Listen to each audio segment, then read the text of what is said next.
Welcome to Winephabet Street. This is Season 3, Episode 8, where we visit the Basque region of Spain and we talk about the Hondarrabi Zuri grape from the Txakoli region of Spain. Our special guest is Rick Fisher, and Rick is the Spanish Programs Director at the Wine Scholar Guild. So I hope you enjoy it. Welcome to Uncork Your Mind, where we take the intimidation out of wine with your host, Debbie Giaquindo, the Hudson Valley wine goddess.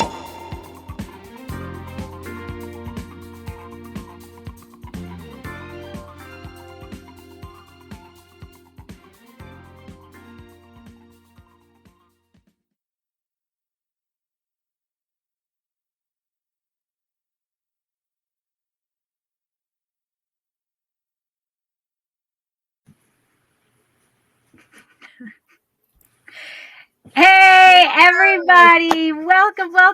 Happy 2023. Yes, cheers. Exciting to be back with Winephabet Street. We took a little break over the holidays because, everybody's busy over the holidays. But we are back in 2023 with a great variety that I think everybody is going to be so excited to learn about. I know I am. And it is Hondarrabi Zuri. Did I say that correctly, Rick? Very close. All right. And if we are talking Spain and Spanish grapes, who, of course, are we going to go to? But we are going to go to the Spanish wine guy, Rick Fisher. So welcome, Rick. Welcome. Thank you. Thanks for having me. And happy Our 2023 pleasure. to you. Likewise. Yes. And this is officially this will be my first full year of being a Spanish wine scholar. Yay. Congrats again. Yay. I was a nervous wreck, studied my butt off and passed with honors. And I'm so thrilled to have done that. And a very quick plug. The program is incredible. So everybody should check it out. The program was absolutely incredible. For me, Rick was the difference because I don't think I would have done anywhere near as well if I just was reading a book and doing things on my own. But to have those weekly sessions to be able to ask questions with you, Rick, was outrageous for me. So stellar program. I would stand up, but then you can see I'm wearing pajama bottoms. And Rick and I were talking about having no pants on.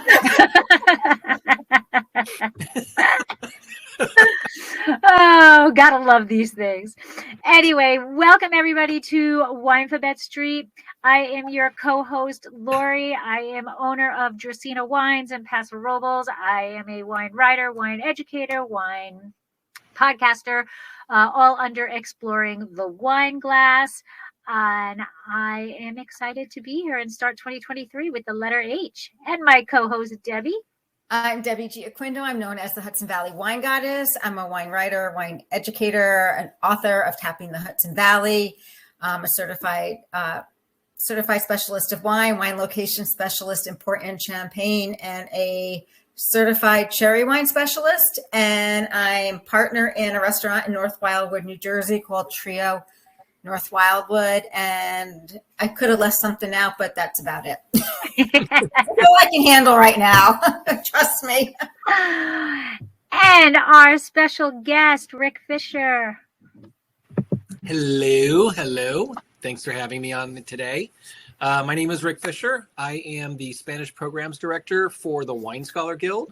And you heard Lori talk about the Spanish Wine Scholar Program. I created the program. It's been taught been teaching it for about 3.5 years, and we've had more than 1,200 people go through the program, which is so fun for me. As a matter of fact, we're teaching it in Malaga in April this year. Nice. So I'm going to be teaching it for a week in Malaga, so that's going to be a lot of fun. But I am, as in 2021, I finished my diploma with WSET. I'm a certified educator for Rioja, Cava, and Sherry. Wine judge, wine writer, we all have a long list of stuff, but we, ultimately it comes down to talking about wine because that's what we love to do. Absolutely. Absolutely. And of course, drinking it. That's true. Yeah. Absolutely. All right, so we're gonna go to Elmo here. And oh, Rick, if you can just mute until it's over, we've learned that that eliminates the echo.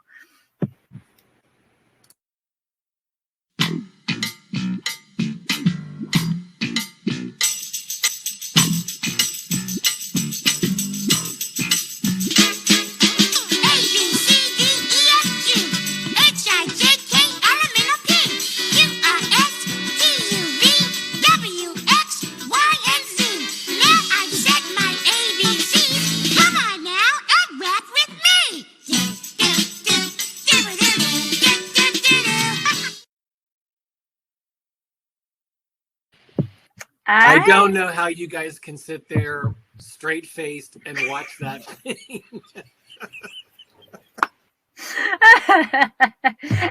And every time I think Debbie sees it new every time because the stupid program people keep changing the program I use to make it. So I have to keep find new ways to kind of do it. But It's so cute. It's so cute, but I was trying not to giggle during the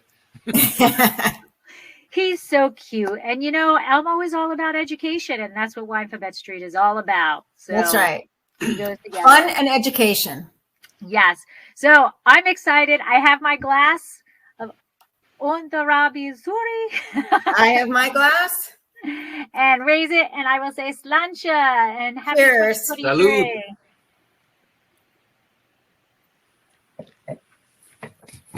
Mm. Ugh, yum. Oh, wow. Yum, yum. Woo! Zippy. Yeah. Yes. Beat me to it. Definitely zippy. So, that is like a punch of citrus fruit in your mouth. I'm salivating. I got a lot of salinity in mine. Yeah. Yeah. So good. So amazing. So, let's get into learning about this grape variety. Sounds good. All right, Deb, I think you're up first. Oops, am I? I think you are. Okay, we could alternate. I think because we already covered my topic. Mine. Well, so why don't I give you guys a little bit of a background as to where the grape comes from? All right. Well, okay, go ahead.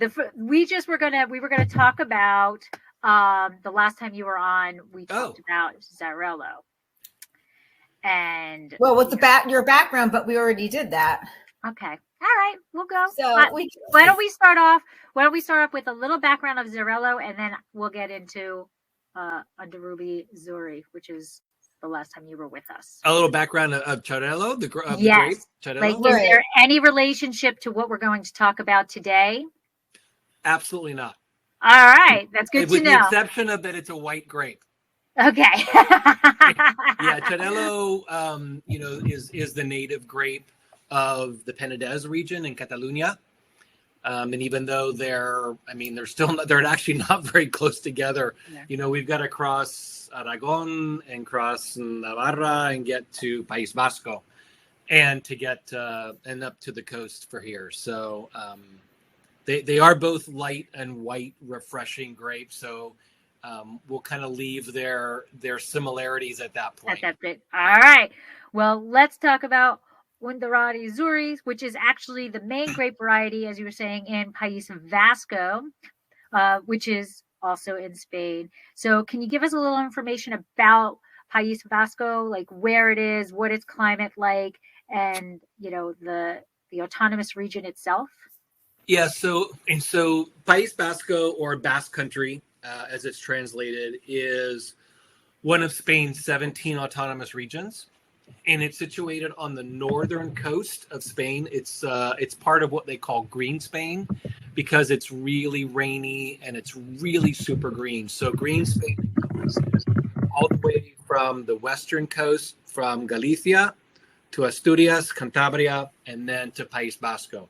País Vasco is actually located, part of it borders France and then up in the north you have the Bay of Biscay, which is technically part of the Atlantic Ocean. Climatically, as I mentioned, it's very wet, and so it is definitely a maritime climate. parts of the Basque Country actually have some of the highest rainfall in all of Spain. And País Vasco is actually 3 different provinces that make it up. But technically, Basque Country there are 7 provinces. And so 3 provinces in País Vasco, Navarra, which is the neighbor to the west, is also a Basque region, and then 3 provinces in southwestern France. In one of the regions, there is a Religai that's Basque. So there's a lot of overlap in grape and some of that kind of stuff when you're talking about Basque Country. And it's kind of cool that it's in the 2 different countries. Yeah, I never knew it was part in Spain. And one of the fun things France. about the Basque Country too is there's a book that I highly recommend. It's called A Basque History of the World, and it talks about I think the author is Mark Kurlansky, and they talk about the Basque people, and they're, technically nobody knows the origins of their language. There's no connection to any written language that we have. And the people are actually believed to have been the first people to occupy Western Europe. And so, they're obviously, like other parts of Spain, like the Catalans or whatever, they're very proud and whatnot, but they're just it's a fascinating region, fascinating people. As we go through today and, we talk about the wines and the food, it's an amazing, amazing place. So. Awesome. Yeah. So Hondarrabi Zuri is also known as Txakoli. Now, things that I read, Txakoli was a DO. There was like 3 different DOs, different parts of Txakoli. But why do they label it Txakoli rather than just the name of the grape, Hondarrabi Zuri? Yeah, I think it confuses people. It probably does, and it's a really good question, Debbie. In many ways, it's no different than a lot of people saying that Rioja is a grape, and so technically, Hondarrabi Zuri is not it's not the same as Txakoli. Hondarrabi Zuri is the grape, Txakoli is the wine style. Okay. And so it is technically a style. It is actually the name of 3 regions. So you've got Guitariaco Txakolina, Bizkaiko Txakolina, and Arabaco Txakolina. Exactly. I have the Gatelato. And they are, they're always on the label, right, in some way, shape, or form. And so the name Txakoli is actually really believed to have originated from a Basque word, Etxakoa, which basically means made at home. And so Txakoli was a style of wine, or is a style of wine, that was generally made at home. Oh. And if you visit the Basque Country, like places like, in particular, like San Sebastian on the northern coast, or Bilbao, or some of those kind of Guetaria, and you go into these taverns or these pinchos bars or whatever, a lot of times you see that they'll have these huge tanks and they'll actually pour the Txakoli. So these were like made at home wines. They were very artisan styled wines now, and they've gained tremendous popularity around the world, in particular in the U.S. Because they're like what we call a porch pounder. Yes, I can see that. Yeah. Is there any differences on the 3 different types of Txakoli? Yeah, so it really depends. So in the 2 coastal ones are Bizkaiko and Guetariaco. They sit on the coast, so they tend to be very, very similar. They both have a lot more of the same influences. And then the 3rd province, so the 2 provinces sit at the top, and then the Álava province sits below it. As a matter of fact, part of Rioja is in the Álava province. And but the Txakoli region is at the north part of that province, and so Arabaco Txakolina. There it tends to be a little more continental, so it's a little drier.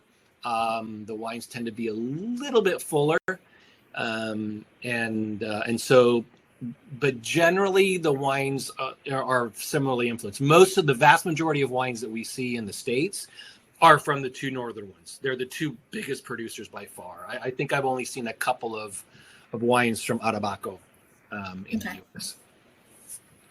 And you said that the name itself is thought to have been a Basque name. Is it native to País Vasco, or is it grown in other regions in Spain also?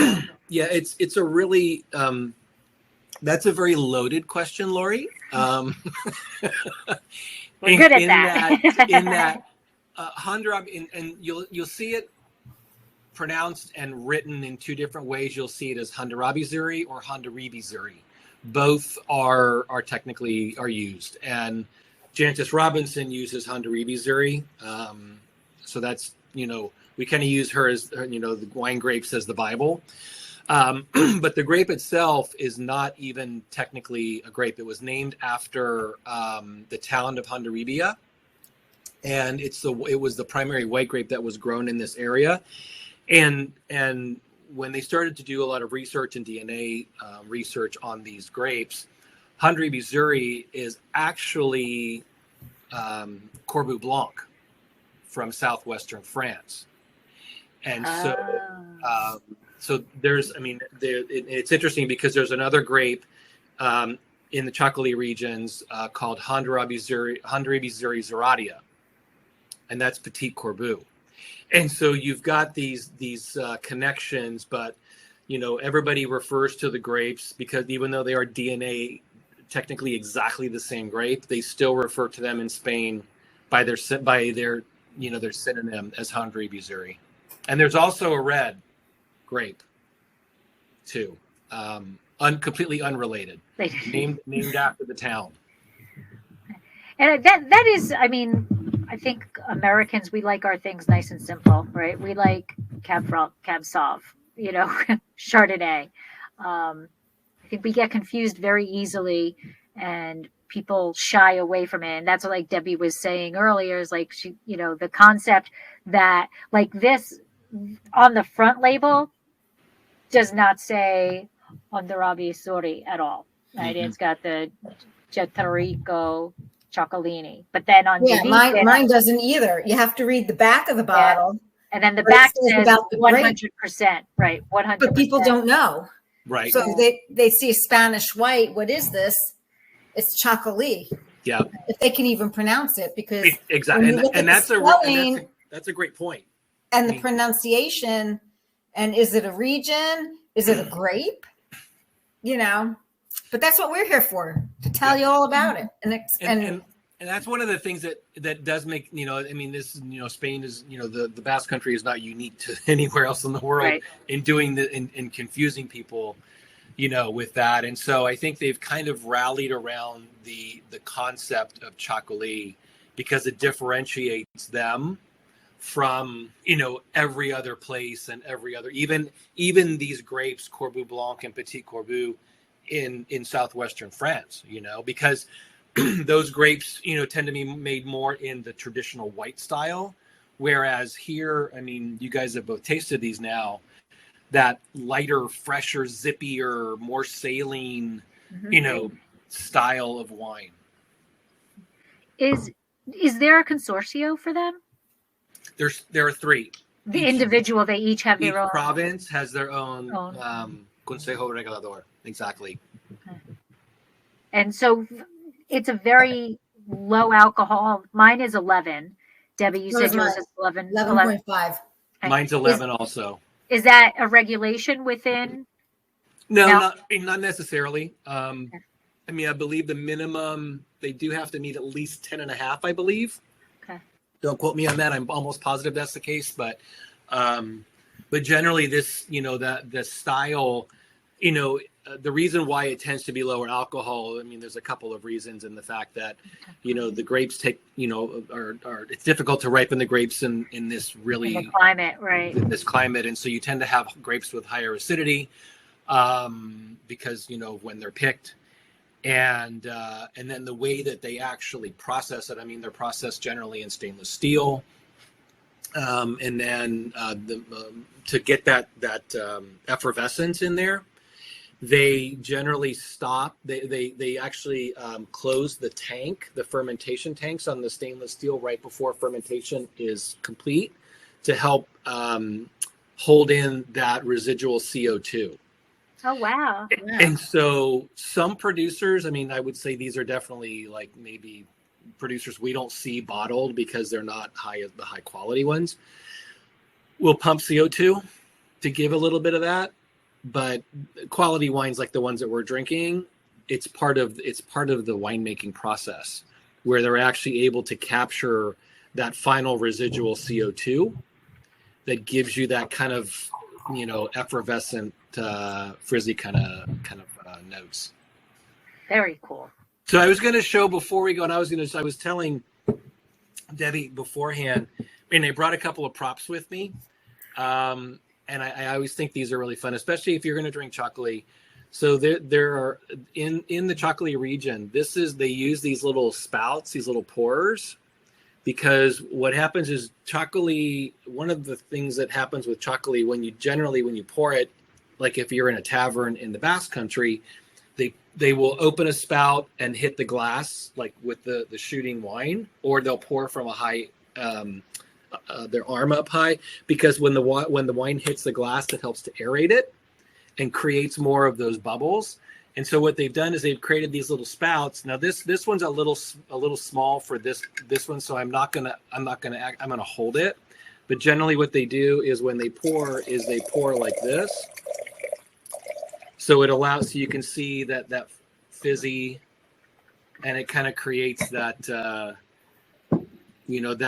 that idea of when pouring. I was in the Basque Country last year at a producer, and we did the whole thing with, they opened the tank and you had a glass up next to it, and you hold your glass all the way out while there's still, it's so cool. It's so cool. Now this isn't the region that has the special glass too, is it? They do use, I should have brought one. I've got one in the kitchen. It looks more like it's like a highball glass, Okay. round, and it's real thin glass, but it's just a round glass, and it has a wider base than like a traditional wine glass does. So when it's hitting the bottom, you might be thinking the other region is Ribeiro, which has those same glasses, but they're really short. Oh, okay. But in Txakoli, they're kind of a tall like a highball.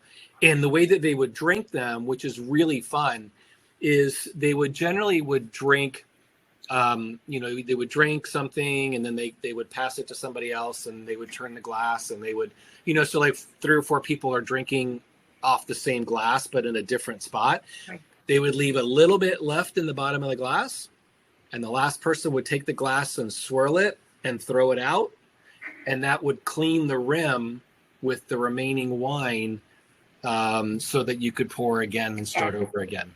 And that was all pre-COVID. Yeah. Now there's straws. No.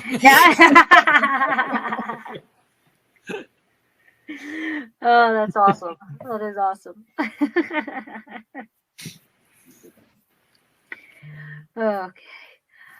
All right. So, do you? Oh, Deb, I'm sorry. It's you again. I'm off tilt tonight. I'm sorry. You are off tilt. Well, no, actually it's you, but did we discuss the name of the grape? Yes. Where it came from? Okay, that's where we went off on tangents. I'm sorry. I'm so easy to take somebody down a rabbit hole. So you have to just kind of pull it back out again. The rabbit holes are awesome. I'm big with the squirrels. Squirrels. Who's the daddy? Who are the parents? Do we know?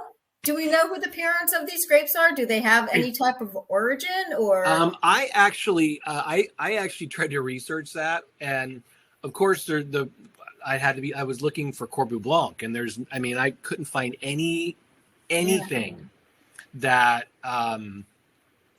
mentioned DNA. I mean, Jancis has nothing about it. I mean, researching it, I couldn't find a damn I couldn't either. which is crazy. Now, if you're looking at, and I know we talked a little bit at the beginning about the red grape, Hondarrabi Beltza, and Beltza means Zuri. So Zuri means white in the Basque language. And so Hondarribia was the town, Zuri is white, and then the same for Hondarribia, and then Beltza is red in the Basque language. And so that is a little different. We do know one of the parents, and that is Cabernet Franc of Hondarrabi Beltza. And as a huge fan of Cabernet Franc, it's really fun, and I actually had a bottle to show you guys. This is it's a little hard because of the but you can. And so this is a producer, Doña Gorondona, and they do this is 100% Hondarrabi Beltza, and you do get those herbal, Cab Franc notes. They're really fun. Super fun wines, and I highly encourage. Sometimes this is where the rabbit hole becomes a benefit, where you start hunting for these kinds of things, and they're it's really. But that Cab Franc is a parent to so many grapes. He did get around. Yeah, he did. But it actually it's a really it's fun to be able to see that influence. Because we have we have borders now, but what were borders? Right. The Pyrenees Mountains. You got over the Pyrenees and you were somewhere else. It wasn't technically France and Spain, or maybe it was at some point. But and so it's fun to see that with those grapes. But to the white grapes, nah. Wow. Do we see it anyplace else? Can we get this in the United States? Not the wine, the grapes. I have not. I'm trying to think, because being in California, there's always somebody trying to do something different. Right. And I'm seeing producers now growing Mencia, growing Godello, growing. Wow. Yeah. Not for anything, but just talking about where this grape grows.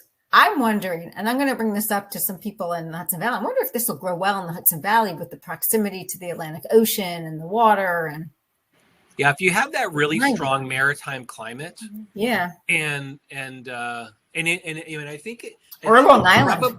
I think it's probably a good call, Debbie, because if you look at, the parts of the Basque Country get snow. Albarino grows really well in the Hudson Valley. Yeah. Matt from Benmaro or Fjord grows in Albarino, and it's really good. And I'm picky. I'm very critical. I'll have to try that, because I really, one of the things that I love to do is to see Spanish grapes being grown in the U.S. and I'll send you a bottle. I might have a bottle, and he has it sparkling, but it's not released. But I have a bottle of that. Okay. But I'll get with him and That'd be cool. But it's fun. But to your point, Lori, I haven't seen this grape planted anywhere in the U.S. That doesn't mean somebody's doesn't have an acre or a half an acre, hidden somewhere. Yeah, I'm sure somebody is playing with this name. Yeah. That's so cool.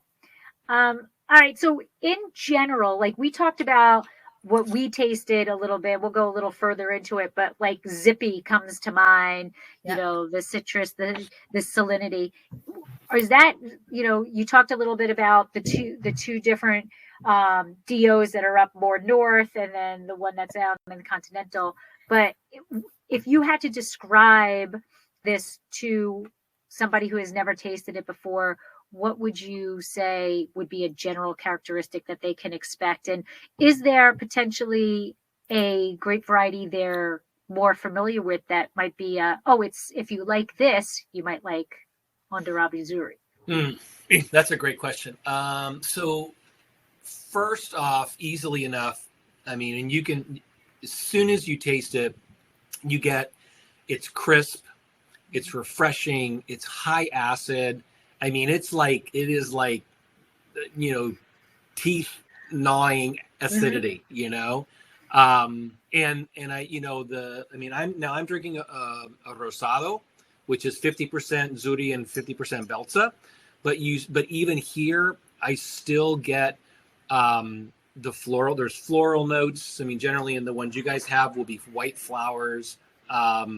There are notes of citrus and saline in particular, because them both being so close to.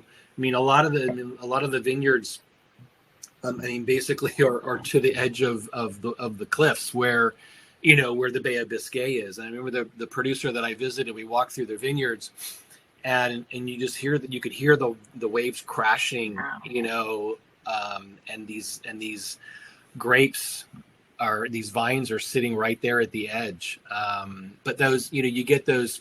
They're really super mineral driven. The white and the rosé both. Because they're both made the same way. But I'm sorry, and then something that I would say probably like a really lighter styled Chenin Blanc. Okay. Maybe because of that really refreshing acidity and the minerality. Or even if you're staying in Spain, I would go to the other coast and I'd go to Albarino. I think that because of those, you get those saline notes. Mm-hmm. Those tend to be a little fuller body than these. Obviously, these are like super light. Very light. Which is why we were talking earlier that, this is like a bottle of water that's just waiting to be consumed. Right. Absolutely. So it's very refreshing, especially, here we are in the middle of winter, but on a hot summer day. Mm-hmm. Okay. It's a great pool wine too. So, yeah. We always have, I always have a 5 or 6 bottles of Txakoli, especially springtime. Have you got a camera going on in here or what?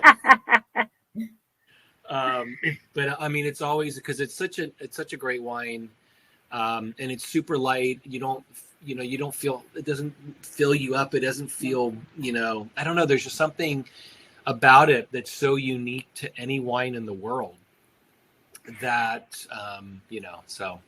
I kind of correlated to, although I don't know how common this is either, but a prettier pick pool. Yeah, okay. I can see that. I can see that too. Yeah.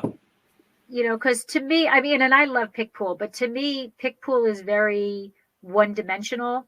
It's got the acid, it's light, it's that citrusy is in there, but this is a more feminine version. It's got the acidity in it, but it is zippy, but it's not that lip stinger that pick pool is. And it's just the white flowers that are in here, and the more salinity to me. It makes me think of a prettier, a more, sexy pick pool.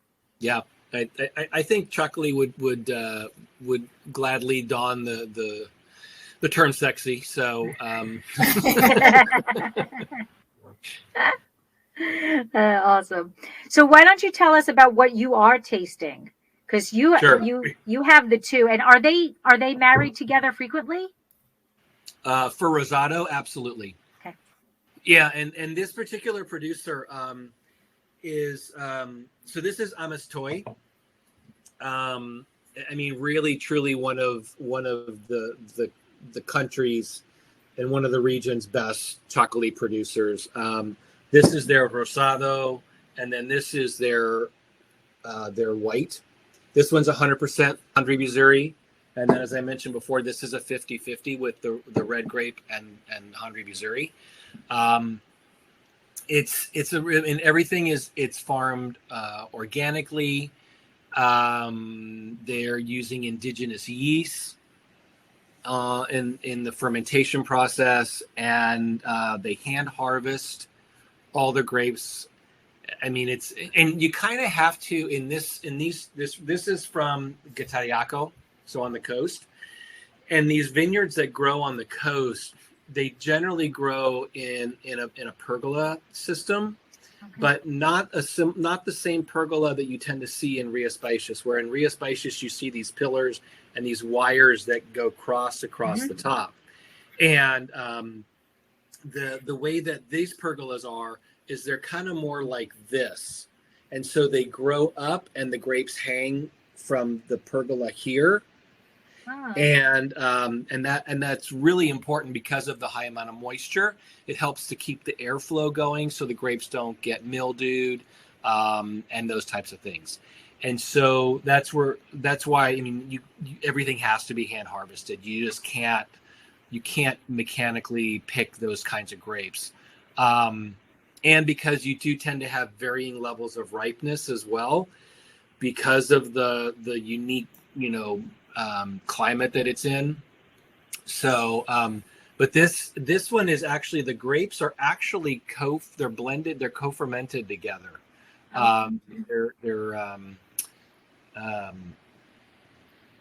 Which is really interesting because, I mean, technically that would make it a clarete, co-macerated and co-fermented.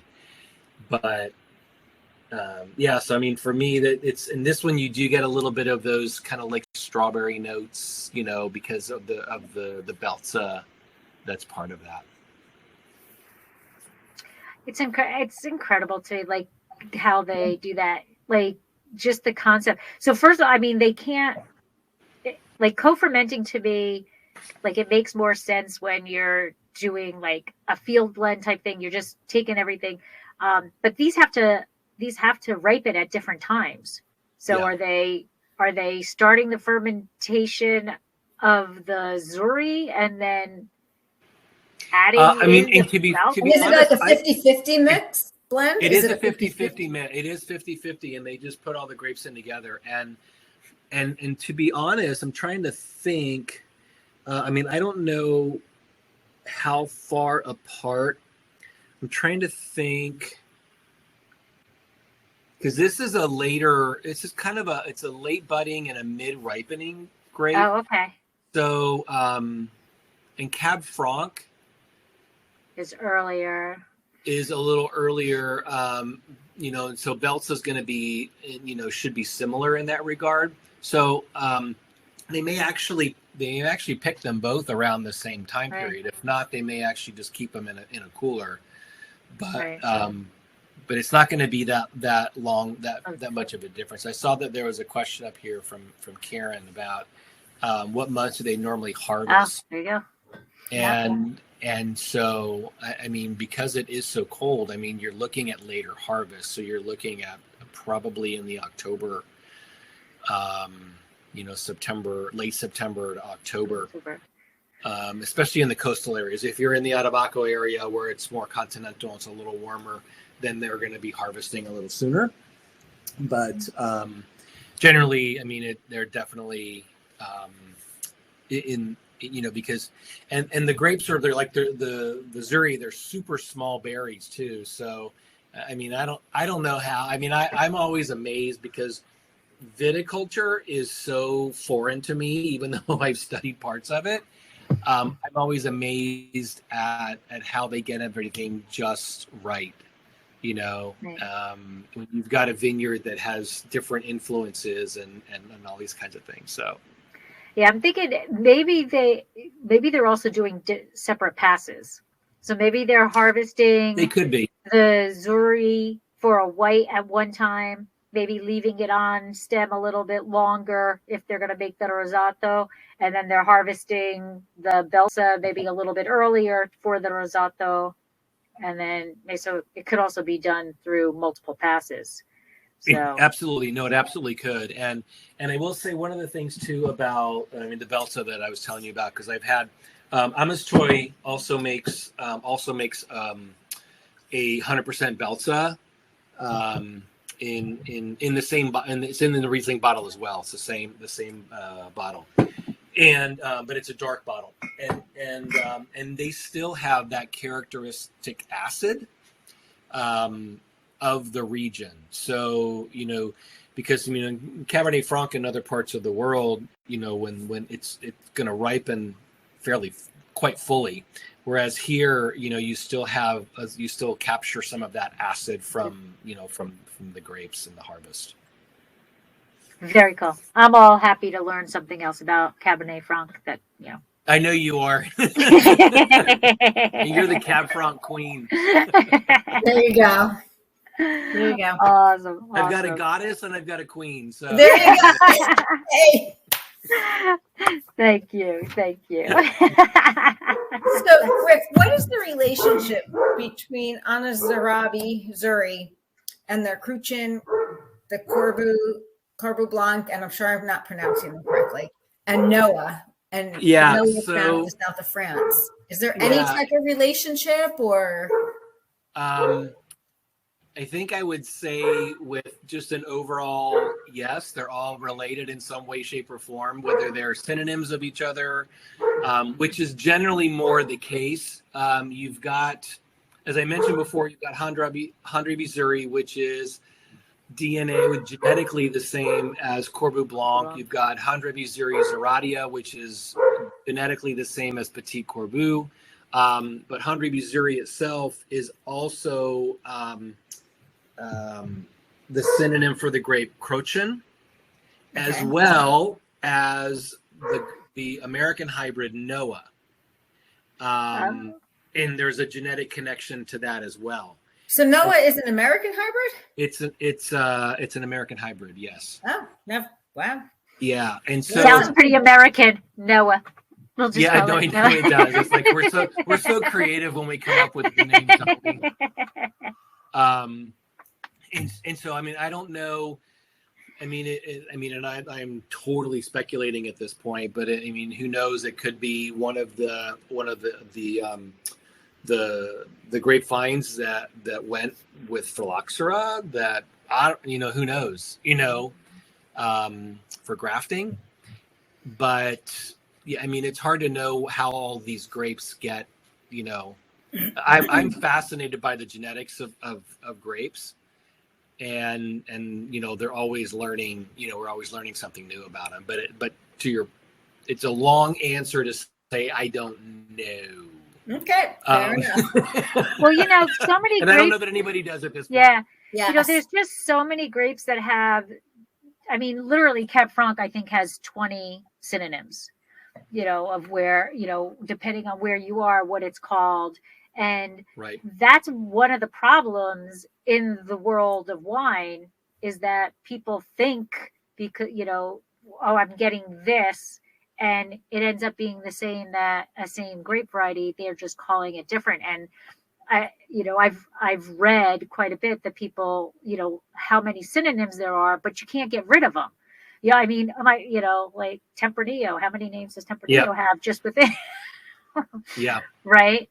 No, it's true. It's absolutely true. And a lot of people only know that grape by its synonym.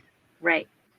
They don't know it any other way. And so, that's where the struggle, is as well. But, fortunately the longer we go and, I've been dying for a new edition of wine grapes, but I haven't seen anything on it yet because there's got to be a gazillion updates to that since that last one, right? Absolutely. So we're gonna geek out a little bit. So we know it's a maritime climate, but is there a specific like soil that they like, or you talked about potential for mildew? What are the main things that a winemaker needs to pay attention to? And I don't know if you could answer this question or not, but like there's usually some grapes are crazy in the vineyard and easy in the winery, and others are kind of crazy in the winery and easy in the vineyard. Is that? Yeah. So yes, they grow in soil.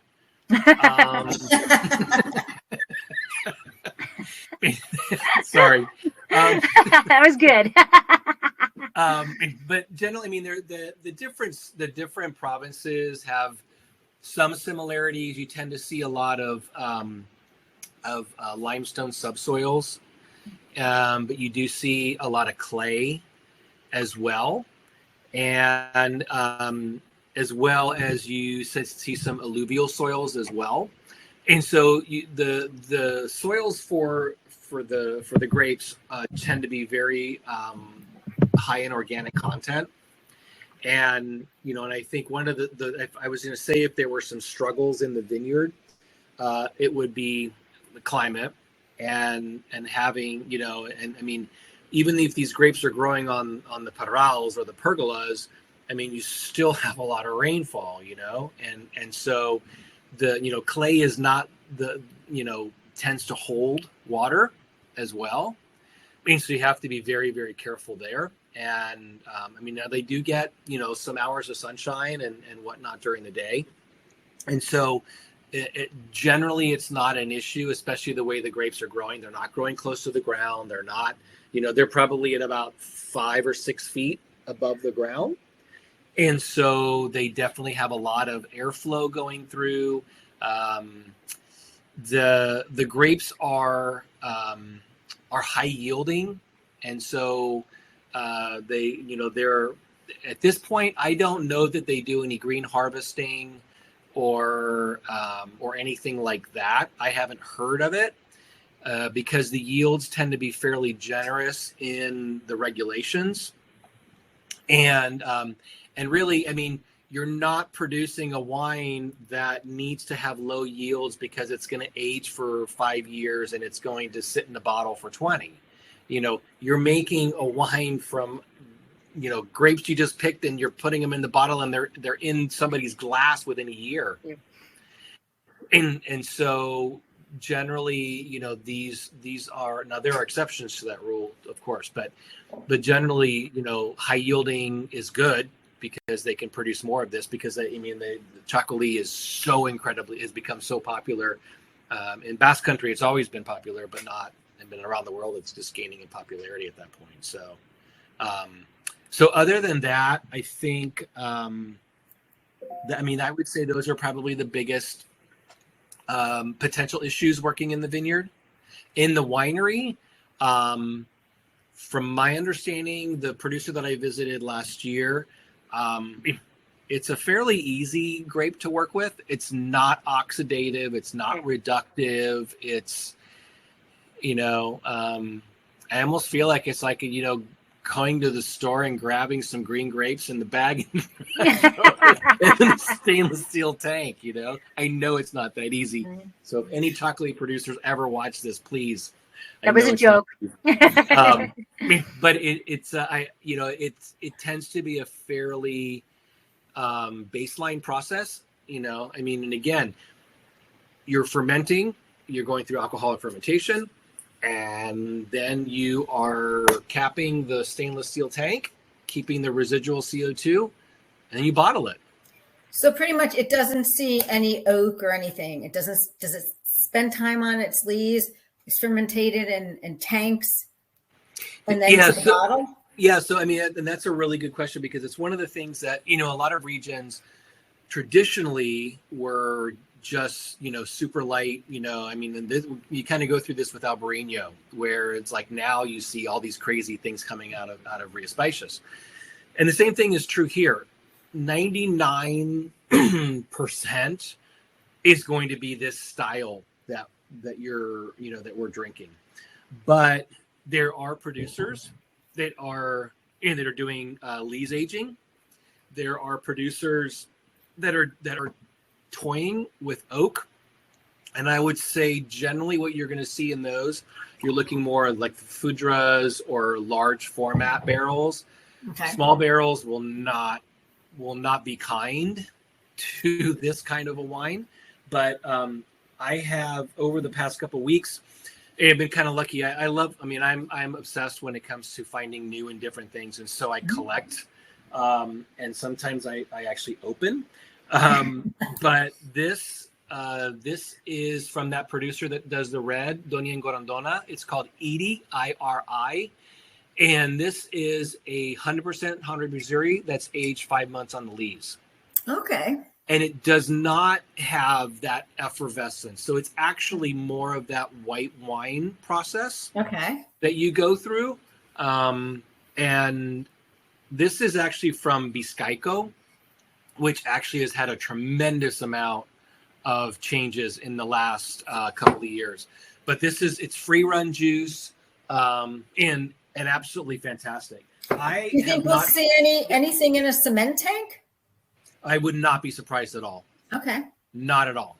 Cement tanks actually, a lot of producers like cement for fermentation because it's neutral. Okay. And I would not be surprised even to see amphora in some of these kinds of things. But I think that you're seeing these regions. I mean, they've kind of mastered this style now, and now they're making their money on this style. But it gives them the ability to now try and work with some other types of styles. So you had said that it's real. I mean, and it obviously is meant to be drunk young. Mine is a 2021, so it's meant to be drunk young. But do the DOs have the regulation? So if they're going to play with the lees, if they're going to play with the barrels or the foudres and stuff, does the DO would they still be able to label that? Yeah. So that's actually a really good question and a perfect segue to so this particular one I was talking about, the Edie from Bizkaiko Txakolina. In 2020, the region overhauled their regulations, and this is only in Bizkaiko at this point.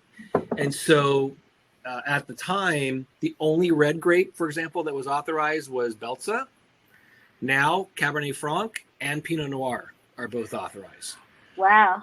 And it makes sense, especially with, Pinot not so much, but Cab Franc for sure, because it's a parent grape, Right.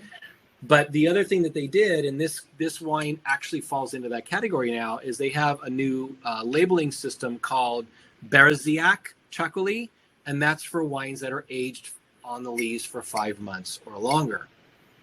So it's now part of the regulations.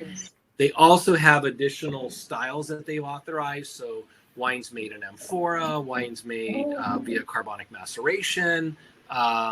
They've got sparkling wines. They've got late harvest. And so you're seeing, obviously, there are producers doing this in the regions because now there are enough of them that the regulations are changing to accommodate them to be able to label with the actual denomination of origin versus just labeling as Vino de España.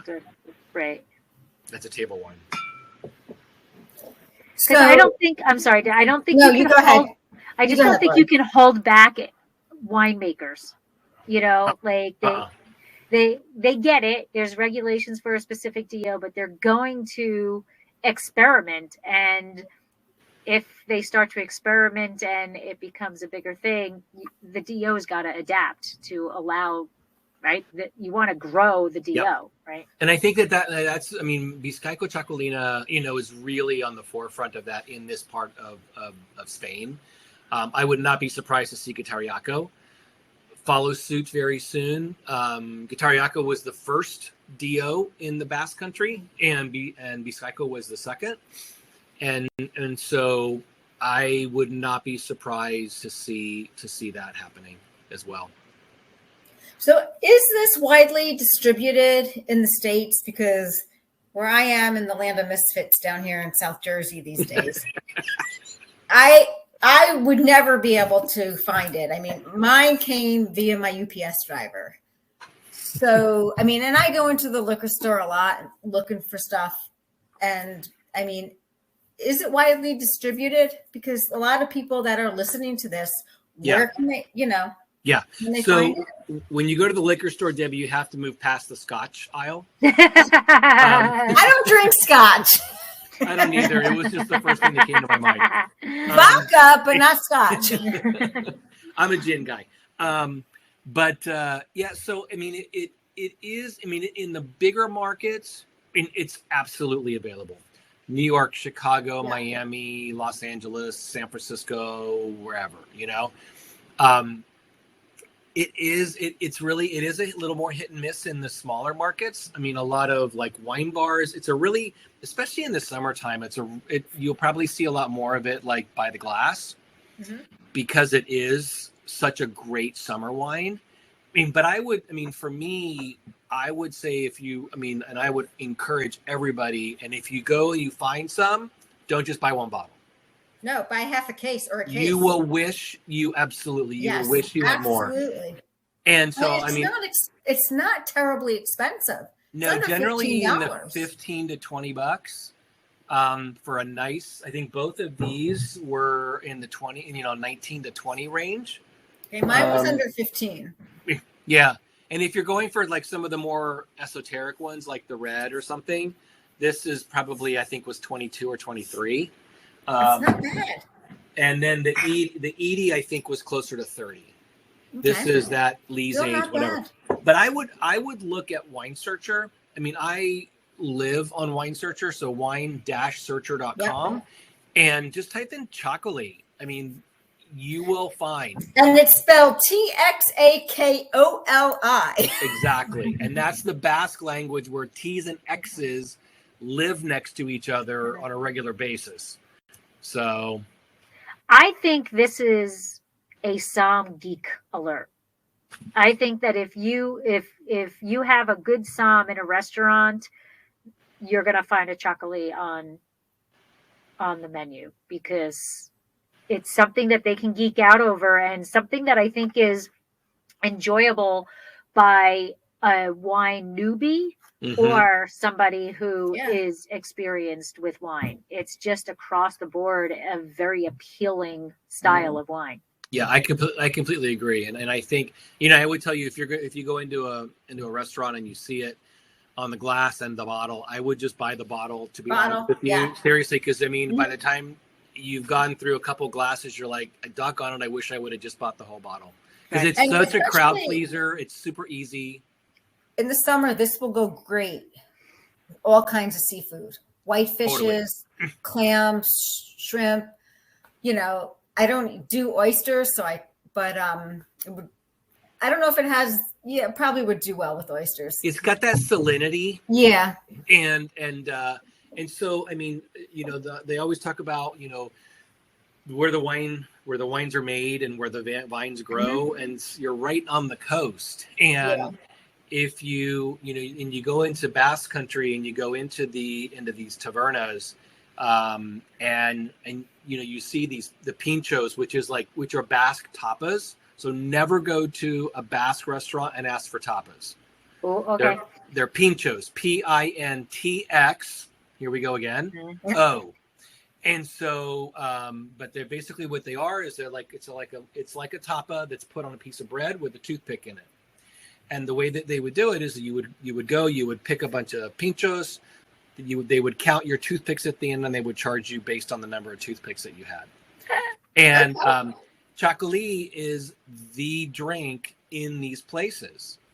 So they go with the seafoods, like if you're looking like a crab salad, or like with the mayonnaise and vegetables, like peppers and those kinds of things. Fried seafood is as well.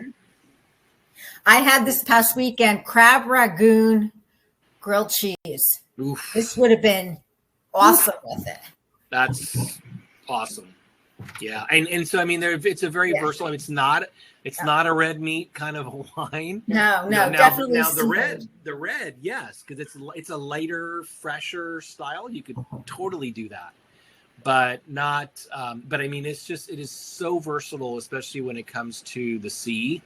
And if you don't eat seafood, like chicken, or even just salads or rice dishes, or vegetables, those types of things. Yeah, absolutely. And now, doing a little reading on it, it said that Txakoli was actually used for trading purposes. What are we trading to get this great wine? So it's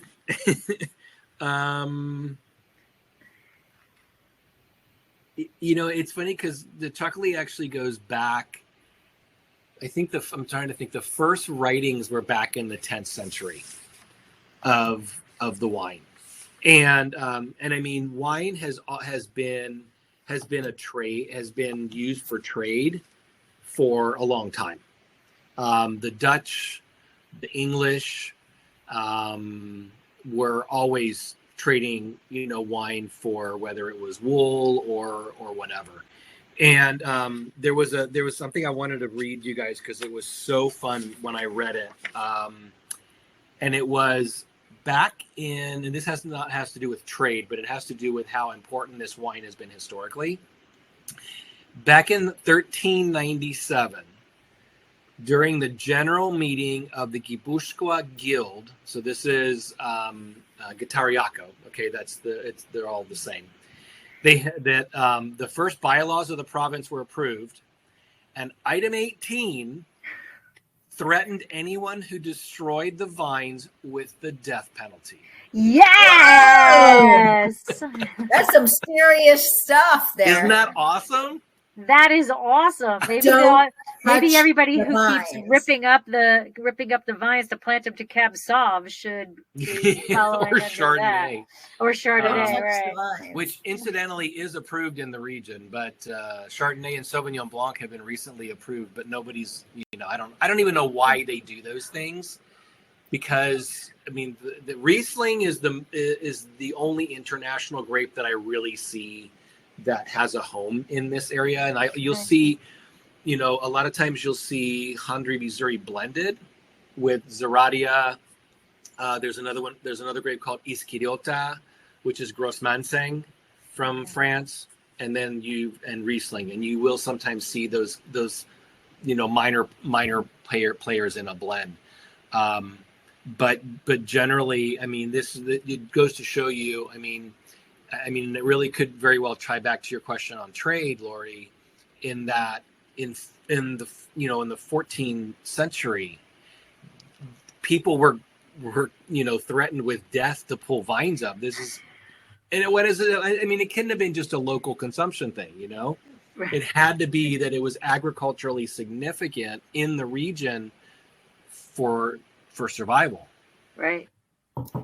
That is, I love that. I do. Item 18. Item 18. Item 18. Item 18.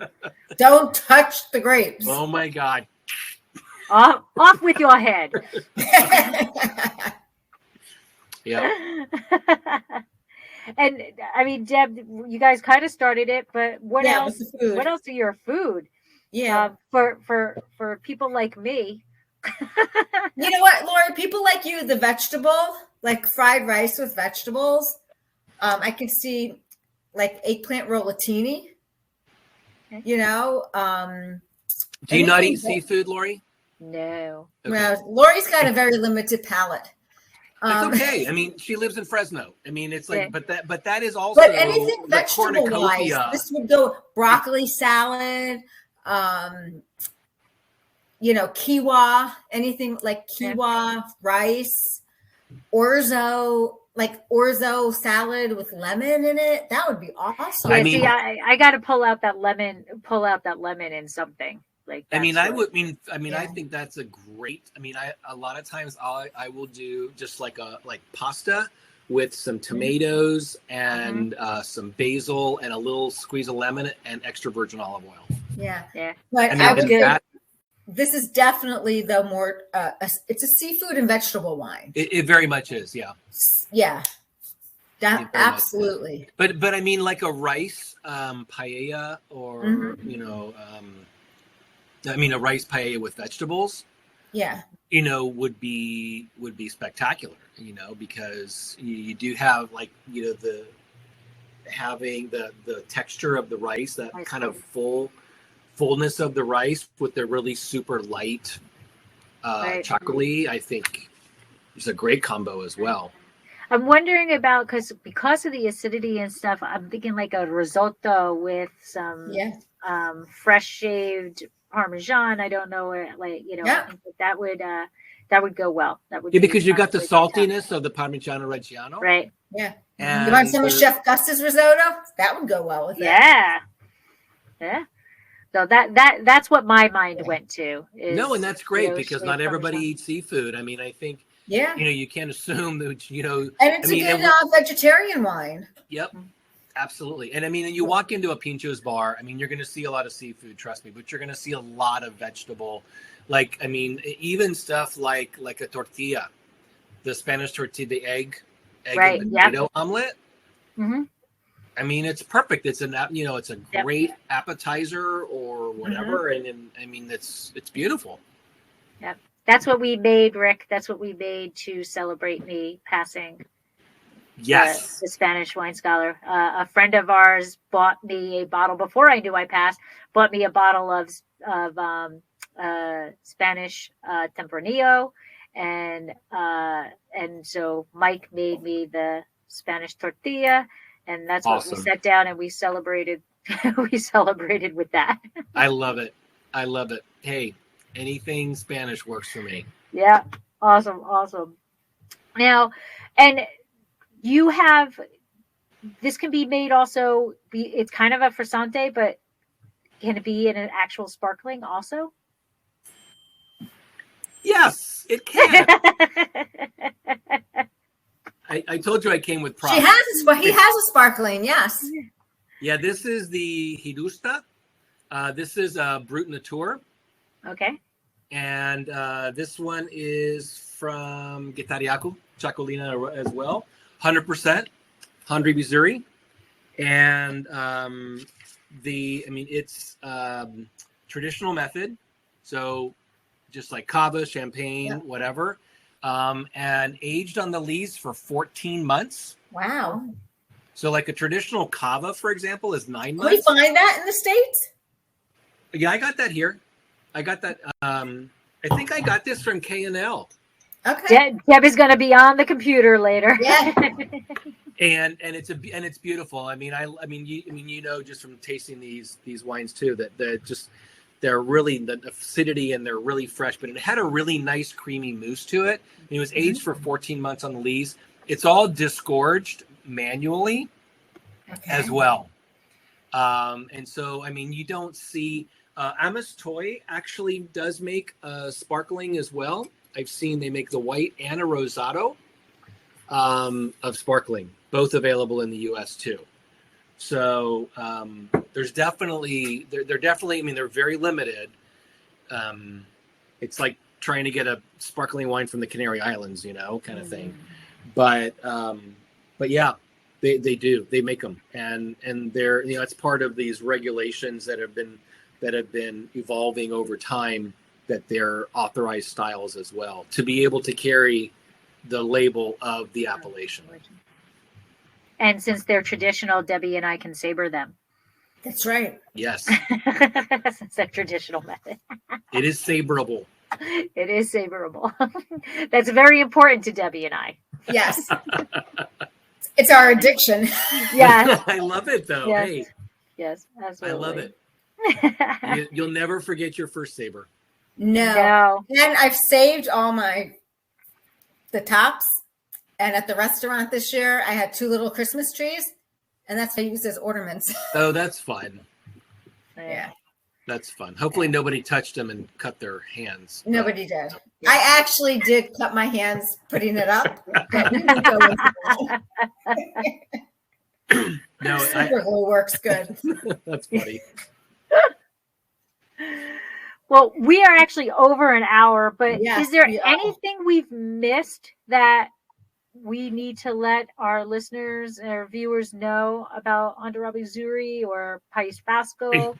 I mean, to be honest, I mean, this is just one of those wines that, I mean, they're amazing, and when you drink them at home, they're even better when you drink them in the Basque Country, in the setting. And if anybody's going to Spain, you have to put San Sebastian on your to-do list. I mean, it's one of the most beautiful cities in the world for me.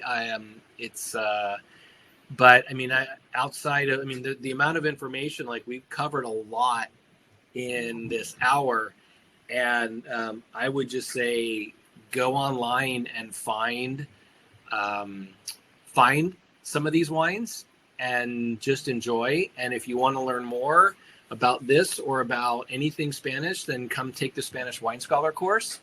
How can they find you on that? So a couple different ways. So winescholarguild.org is our site where we have all of our information. You can reach me on Instagram at the Spanish Wine Guy, and I'm happy to get information. We have a new class, actually. The class that Lori took over a year ago starts January 17th.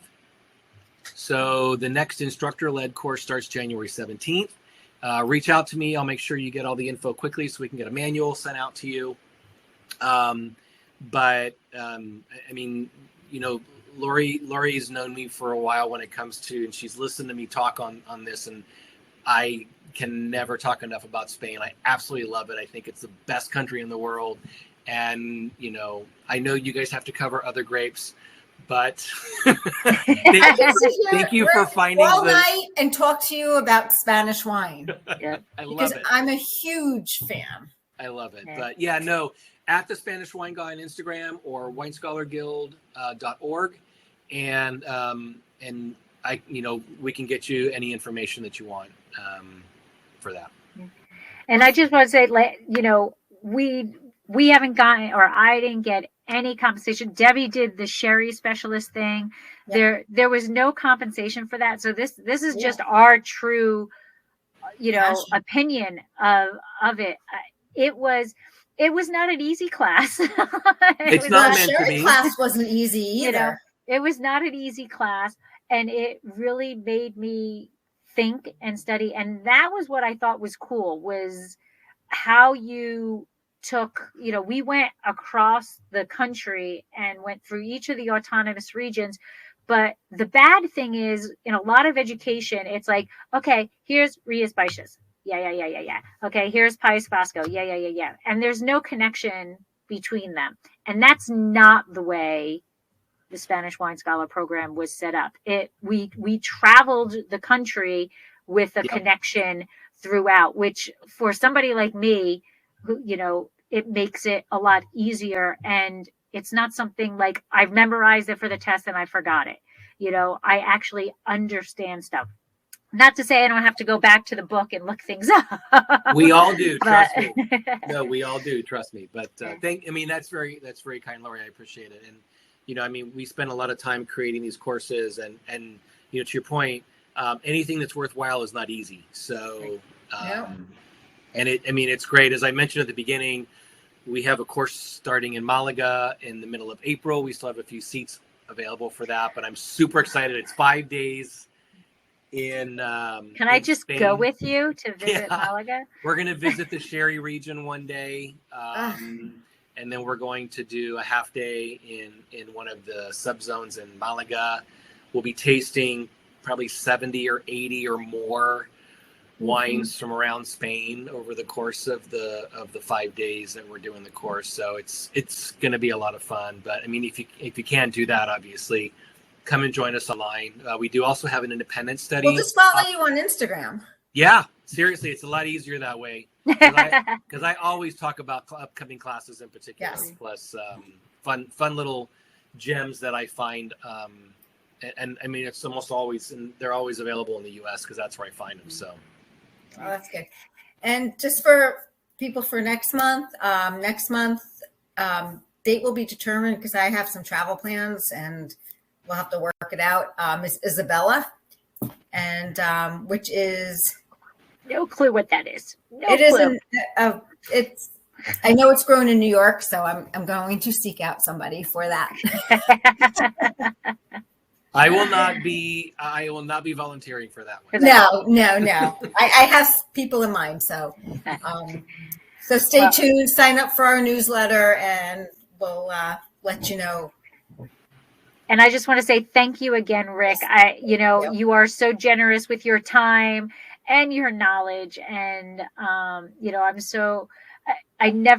whenever I think of a Spanish grape, I know I can come to you and, you have the answers for me or whatever. So thank you so much for taking the time to talk about the wine with us, the grape variety and the region. And I have to say, I love sitting here and talking to you about all these Spanish grapes because it's just, I can we can go on for hours.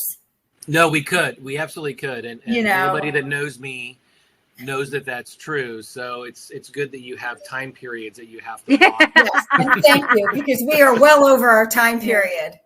Well, thank you so much, Rick. Thank Thank you you. to everybody who joined. Salud. Salud. Lancha. Cheers. Well, I really hoped you liked this program on the Hondarrabi Zuri grape from the Txakoli region of Spain. I really love the wine that is made with this grape. It's light, it's refreshing. You can taste a little bit of the salinity. It's got great minerality and great acid. Some green apple, lime. It's really, I mean, you can drink it anytime, but I love this wine in the summer. So I really hope you enjoyed it, and I hope you can find this wine. Ask for it at your liquor store, because if you don't see it, they can always get it for you from one of the distributors. So they just need to look in the book. So I hope you can find this wine, and I hope you enjoy it as much as I do. I want to thank you for listening. Please rate this podcast. Tell me how much you enjoy it. And email me if you have any questions about this grape, the region of Spain, or just any general wine questions. I can be reached at Debbie, DEBBIE, at HudsonValleyWineGoddess.com. And you can find me online at HudsonValleyWineGoddess.com. I'm on Facebook, Twitter,